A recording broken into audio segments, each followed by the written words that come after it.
السلام عليكم مرد شرفتان خالية كسر قلب شيء حفلة آدكو وين ما أنتم من سوين كأدونك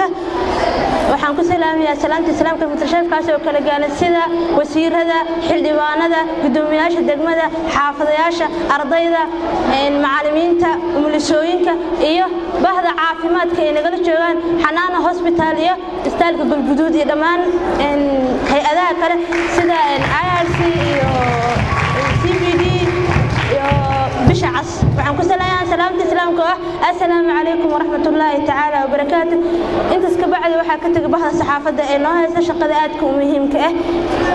waxaa rabaa anoo ku hadlaya gudoomiyaha umulisooyinka ee Dhuusamareeb inaan waxyar halkan ka jeediyo umulisada waxay tahay umuliso waxay tahay anag dhan way ognahay laakiin umuliso waxa la dhihi karaa markay isku darsato umulisada leedahay knowledge aqoonti leedahay skills ay leedahay xirfadiina leedahay attitude ay leedahay dhaqan ay leedahay umulisana knowledge lahayn skills lahayn and attitude lahayn lama dhihi karo waa mid weef waa umuliso lama dhihi karo midna lama dhihi karo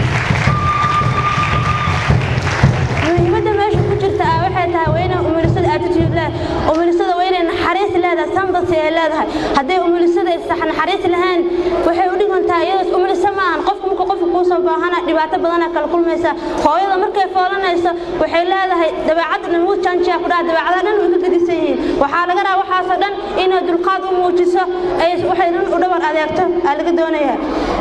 tan kale waxa rabaa inaan ka faa'iideysan inaan suubino ururka umulisooyinka dhan ay commitment waxa la dhaho inaan iska warqabno sida degmooyinkeena kala caawida Balanbale Dhuusamareeb Qurceel Cadaado Gaalkacyo